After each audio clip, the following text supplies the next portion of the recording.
comienza el proceso de privatizaciones.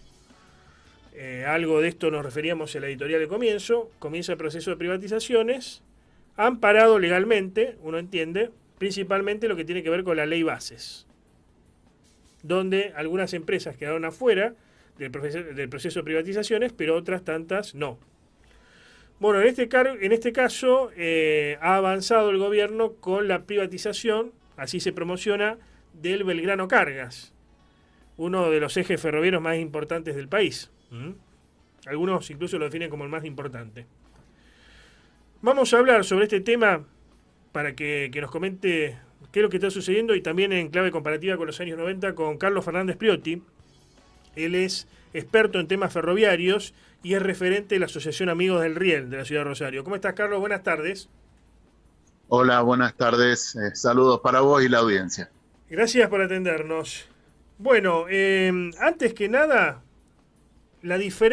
¿cuál es la diferencia entre privatización y concesión? Que para muchos periodistas, o por ignorancia, o porque lo hacen adrede, les da lo mismo, ¿no? Es como lo utilizan como sinónimos. ¿Qué diferencia hay? Porque acá el gobierno ha anunciado privatizaciones, pero por lo que entiendo van a ser en realidad concesiones, y en este caso específicamente el Belgrano Cargas.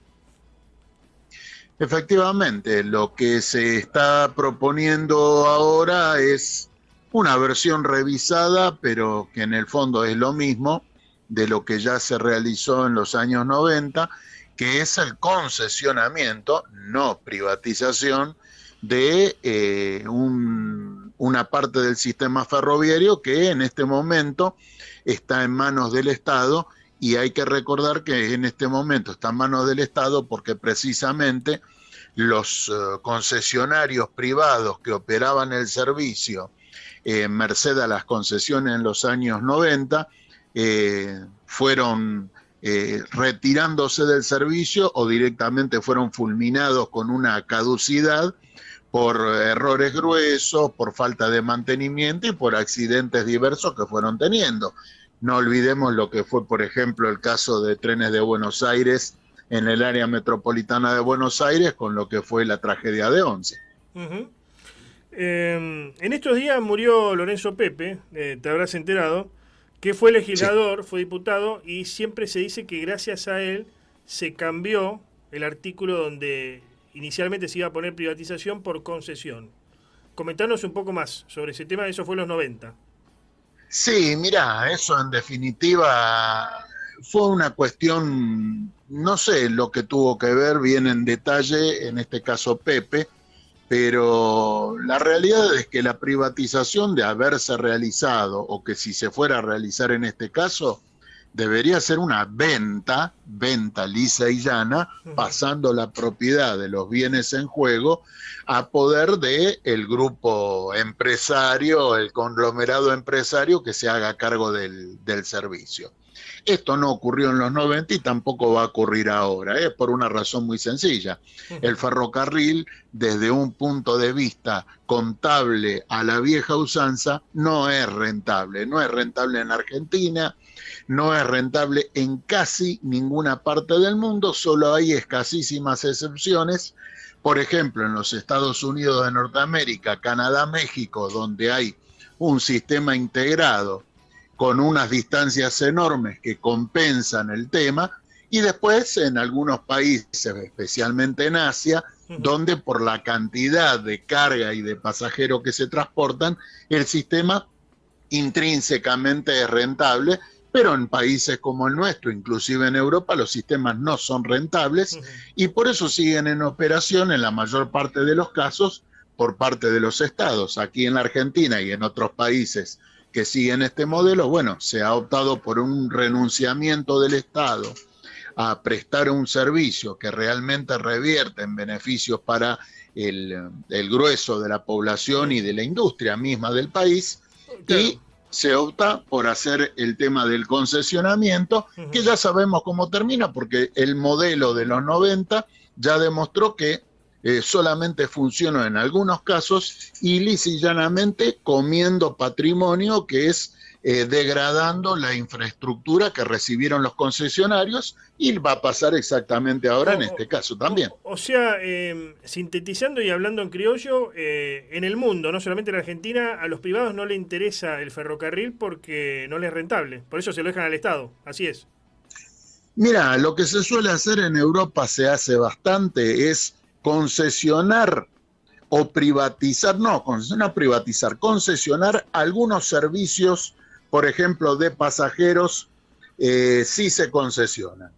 Pero la infraestructura, el manejo de la infraestructura básica, lo retiene el Estado porque asumen, y es correcto, que el servicio ferroviario es un patrimonio estratégico del país para abaratar su estructura de costos internos, cosa que aquí no tenemos en cuenta, y bueno, tenemos la estructura degenerada de costos, que significa que, por ejemplo, vamos a un caso que le llega a todo el mundo, el litro de nafta es más barato en Capital Federal, zona que no produce combustible, que en provincias del interior que producen combustible. Bueno, eso pasa por la degeneración del sistema de transporte y por el sistema que el transporte es intrínsecamente, el transporte interior en la Argentina es intrínsecamente mucho más caro que la media del resto del mundo.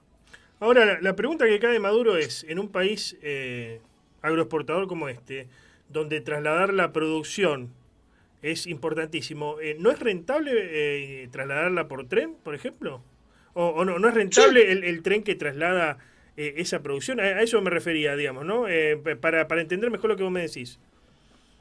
Mira, la producción es el transporte de la producción granaria y de algunas otras cargas, es rentable individualmente, pero obviamente licuando el resto del sistema y aparte a costa de la infraestructura que nos estamos comiendo literalmente. O sea, un ejemplo, Nuevo Central Argentino recibió en la década del 90 la infraestructura ferroviaria en un estado regular, para no decir bueno, regular, y prácticamente 30 años después está en un estado mucho peor del que lo recibió en los 90.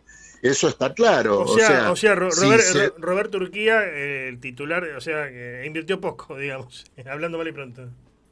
No, lisa y llanamente no han comprado un solo vagón nuevo, no han comprado una sola locomotora nueva, están operando con material que hace más de 30 años le fue entregado, ya va para 32 años, y la infraestructura tampoco, se limitan a reparar lo que se rompe y el desgaste de rieles no se renueva, y bueno, inclusive disfruta de algunas ventajas como que el Estado Nacional en la década pasada hizo importante renovación de infraestructura, por ejemplo en el corredor Retiro-Rosario, y aunque las vías técnicamente están en condición de circularse a 160 kilómetros por hora, los trenes circulan a no más de 50 por hora de promedio, que es la velocidad que le conviene a Nuevo Central Argentino para economizar combustible y para deteriorar lo menos posible infraestructura que utiliza y que no la paga.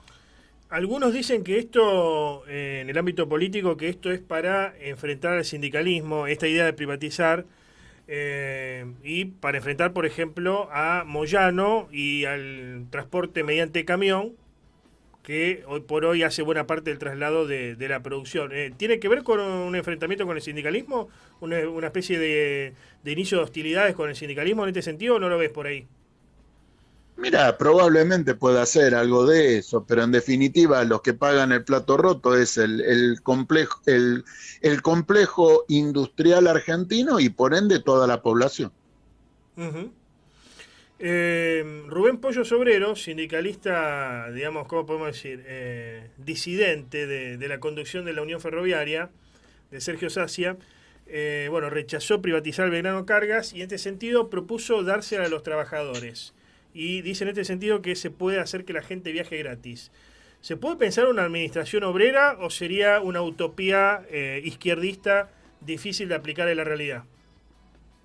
Mira, el meollo de la cuestión es que tenemos la infraestructura ferroviaria terriblemente depredada, no solamente con los 30 años de concesionamiento que ya van corriendo, sino con lo que había ya retrasado de mantenimiento previo, con lo cual si se piensa operar servicios de una manera eficiente, hay que partir de la base de que hay que hacer unas inversiones gigantescas en infraestructura. Si no se hacen las inversiones gigantescas, los trenes seguirán circulando a velocidad reptante, o sea, a no más de 30, 40 kilómetros por hora, cosa que es absolutamente antieconómica, y en definitiva esas inversiones, el único que puede hacerlas en la mayoría de los países del mundo es un Estado que tenga interés en conservar su infraestructura. El resto, sea por un privado, sea por un sindicato, sea por quien sea, vos mismo si querés ponerte a operar trenes, vas a poder operar los trenes y quizás marginalmente tenga cierto beneficio, como de hecho lo tiene NSA, Urquía y la empresa que opera en Ferrosur, que también es una cementera, pero en definitiva es un beneficio marginal y a costa de la depredación de la infraestructura. Decías vos que más de 30 o 40 no pueden andar, no pueden andar eso porque no dan las vías, ¿no? No dan. Y en el mejor de los casos, para darte un ejemplo, las vías de Rosario a Casilda y viceversa, hay doble vía entre ambas ciudades. Una de las vías prácticamente solo pueden circular trenes vacíos y a una velocidad máxima de 12 kilómetros por hora.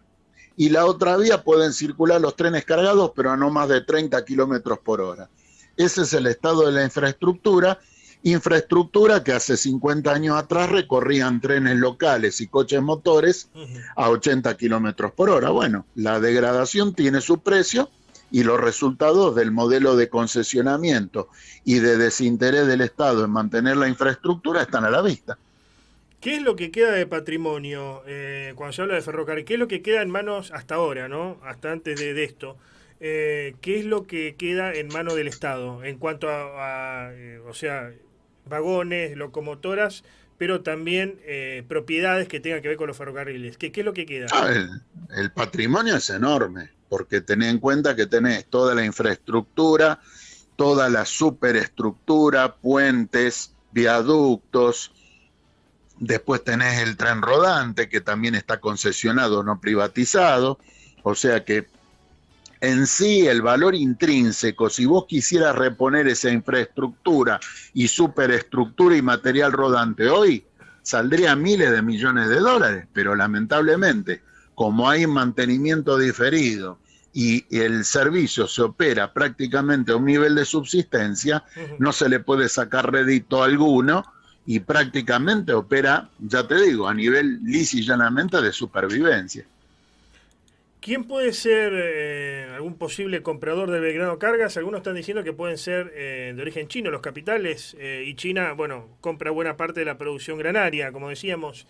¿Puede venir por allí? ¿Quién puede hacerse cargo? ¿Quién puede querer comprar el Belgrano Cargas, por ejemplo? Insisto, esto no es una venta, es un concesionamiento. Perdón, ¿quién puede llegar a hacerse cargo mediante concesión? Bien explicado. Cualquiera que tenga un aval bancario, un aval empresarial como ya hubo en los 90 y que demostraron ser papel mojado, puede postular para presentarse para operar estos grupos. O sea, en el fondo de la cuestión nada separa esto de lo que ya fue en la década de 1990. Es lo mismo, es el mismo modelo. El proceso de privatizaciones va a estar conducido por Diego Chaer, que es titular de la Agencia de Transformación de Empresas Públicas dependiente del Ministerio de Economía de la Nación. ¿Lo ves parecido a Roberto Dromi? ¿Sería como un Roberto Dromi de esta época o está lejos? En el fondo es lo mismo.